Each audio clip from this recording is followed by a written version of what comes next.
Hai teman-teman, kembali lagi ke channel Chandra Bersaudara. Pada video kali ini kita akan belajar tema 1, organ gerak hewan dan manusia. Subtema 1, organ gerak hewan.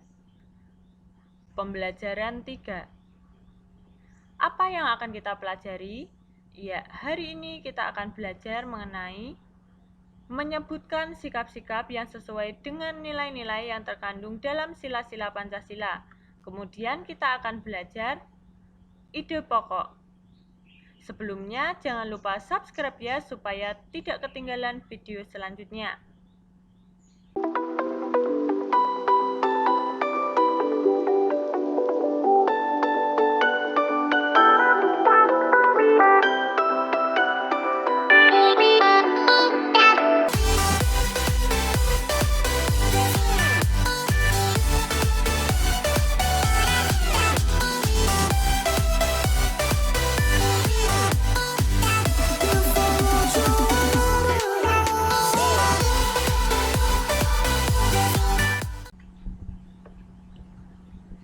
Selesai bermain, Pak Rudi mengajak Edo mengumpulkan air seni kelinci.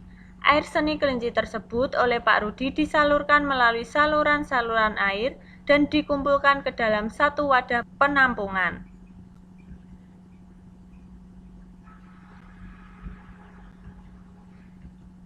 Ih, bau sekali, Pak, kata Edo.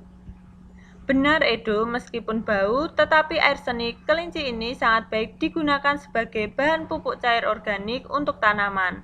Sayuran akan tumbuh dengan subur, tanaman buah akan cepat berbuah, dan tanaman bunga akan cepat berbunga, jawab Pak Rudi.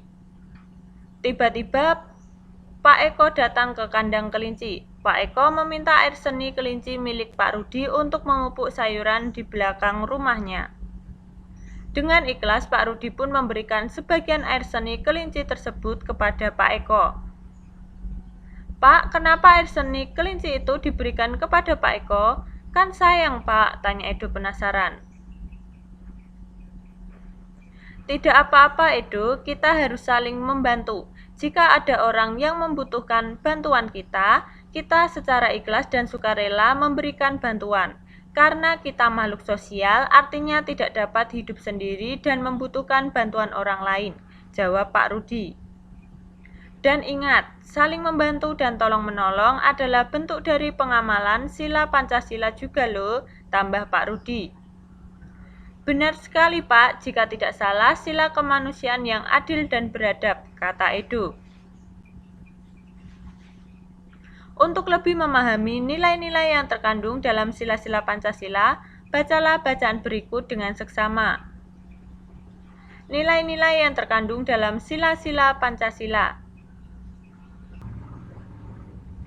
Pancasila sebagai dasar negara Indonesia bukan lagi suatu hal yang baru bagi masyarakat Indonesia.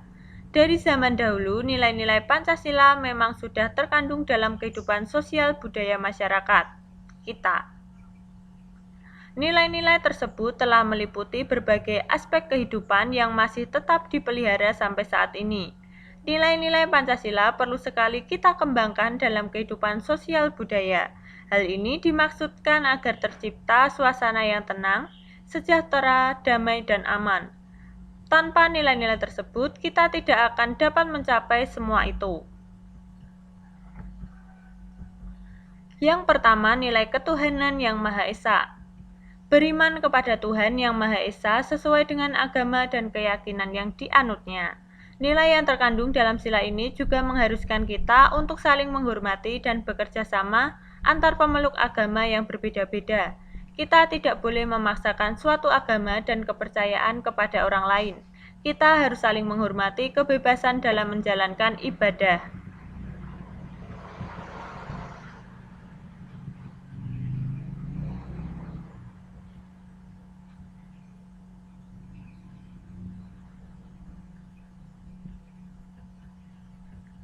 Yang kedua, nilai kemanusiaan yang adil dan beradab. Setiap warga negara hendaklah mengakui persamaan derajat, persamaan kewajiban antara sesama manusia sebagai asas kebersamaan bangsa Indonesia, dan persamaan hak. Dengan menjunjung tinggi persamaan derajat, hak, dan kewajiban, maka seluruh bangsa Indonesia bersama-sama akan mampu menegakkan dan juga memelihara kebersamaan. Nilai-nilai ini dalam kehidupan sehari-hari adalah mengembangkan rasa saling mencintai sesama manusia, sikap tenggang rasa, menjunjung tinggi nilai-nilai kemanusiaan, gemar melakukan kegiatan kemanusiaan, serta berani menegakkan kebenaran dan keadilan. Yang ketiga, nilai persatuan Indonesia. Makna dan nilai yang terkandung dalam sila ini adalah menjaga persatuan dan kesatuan negara Republik Indonesia dengan menerapkan sikap cinta tanah air, rela berkorban demi bangsa dan negara, serta memajukan pergaulan demi persatuan dan kesatuan bangsa yang berbineka tunggal ika. Ya, contohnya adalah gotong royong, membangun rumah.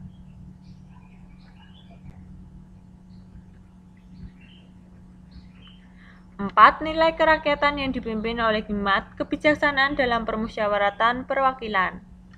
Setiap warga negara memiliki kedudukan yang sama. Kedudukan yang sama tersebut hendaknya digunakan secara sadar dengan mengutamakan kepentingan negara dan masyarakat. Selain itu, warga negara Indonesia harus selalu mengutamakan musyawarah untuk mufakat dalam menyelesaikan suatu persoalan bersama. Penerapan dalam kehidupan sehari-hari adalah dengan mengutamakan kepentingan umum di atas kepentingan pribadi dan golongan, tidak memaksakan kehendak kepada orang lain, serta mengutamakan budaya musyawarah dalam menyelesaikan masalah dengan diliputi oleh semangat kekeluargaan. Ya, ini contohnya adalah kegiatan musyawarah. Yang kelima, nilai-nilai keadilan sosial bagi seluruh rakyat Indonesia. Kita harus menghindarkan diri dari sifat pemborosan, selalu bergaya hidup mewah, dan perbuatan-perbuatan yang merugikan kepentingan umum. Bekerja keras dan menghargai hasil kerja keras orang lain sangat dibutuhkan dalam mewujudkan sikap kebersamaan.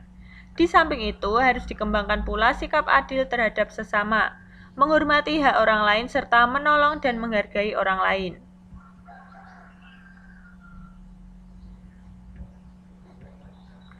Tuliskan sikap-sikap dalam kehidupan sehari-hari yang sesuai dengan nilai-nilai yang terkandung dalam sila-sila Pancasila.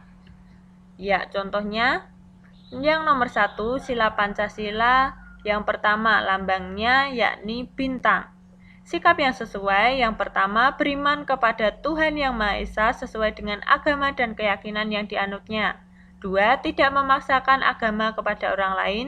3. Rajin ibadah. 4. Memberikan kesempatan kepada orang lain untuk beribadah dan merayakan hari besar keagamaan. Yang kelima, hormat menghormati dan bekerja sama antar pemeluk agama. Sila Pancasila yang kedua yakni dilambangkan dengan rantai. Sikap yang sesuai, yang pertama, tidak membeda-bedakan teman dalam bergaul. 2. Saling membantu dan menolong antar sesama manusia. 3. Menjenguk teman atau orang yang sedang sakit. 4. Saling mencintai sesama manusia. 5. Mengembangkan sikap tenggang rasa. Dan yang keenam, tidak semena-mena terhadap orang lain. Selanjutnya, sila Pancasila yang ketiga dilambangkan dengan pohon beringin. Sikap yang sesuai, yang pertama gotong royong dan kerja bakti.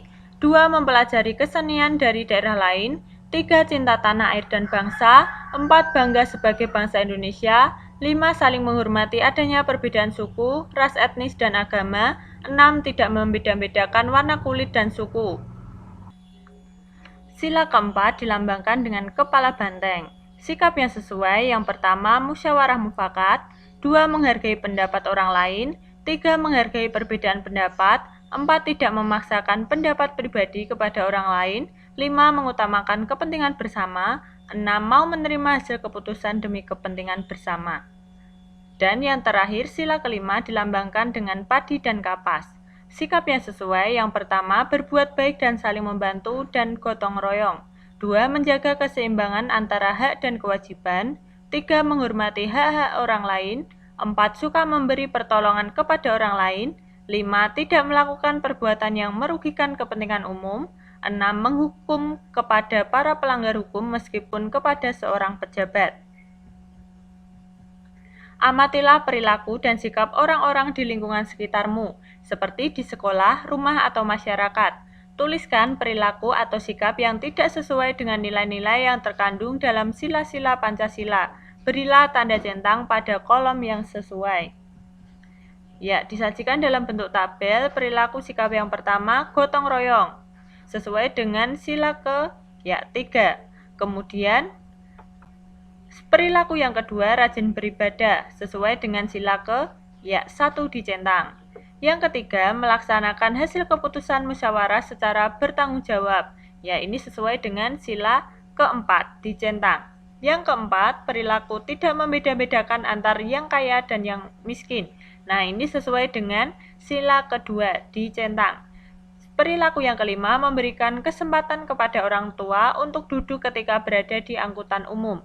Nah, ini sesuai dengan sila ke-5 dicentang. Nah, selanjutnya kita akan belajar peta kondisi geografis negara Indonesia. Berdasarkan pada peta di atas, diskusikan dengan temanmu mengenai luas dan letak negara Indonesia. Tuliskan hasil diskusimu pada kolom berikut. Ya, luas dan letak wilayah Indonesia berdasarkan peta. Kondisi geografis Indonesia adalah negara maritim dan kepulauan. Jajaran pulau-pulaunya terbentang dari Sabang sampai Merauke yang disatukan oleh laut. Di dunia, Indonesia menempati urutan ke-7 dan di Asia, Indonesia menempati urutan kedua. Total luas wilayah Indonesia adalah 5.193.250 km persegi, dengan luas daratan sebesar 1.919.440 km persegi dan luas lautan sebesar 3.273.810 km persegi. Indonesia terletak di antara benua Australia dan Asia, serta di antara Samudra Hindia dan Samudra Pasifik.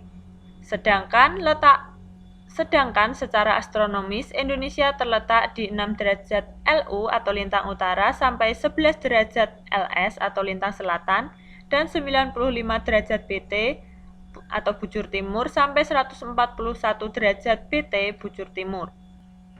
Keadaan alam bangsa Indonesia sangat beragam dan bervariasi, mulai dari laut, pantai, dataran rendah, lembah, bukit, hutan, pegunungan, sampai gunung. Selain itu juga sangat bervariasi, mulai dari yang curah hujan rendah sampai dengan curah hujannya yang sangat tinggi.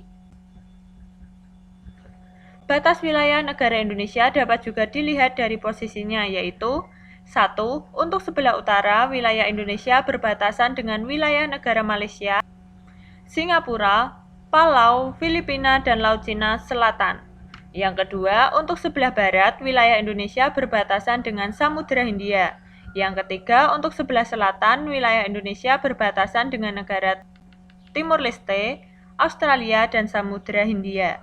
Yang keempat, sedangkan sebelah timur, wilayah Indonesia berbatasan dengan negara Papua Nugini dan Samudra Pasifik.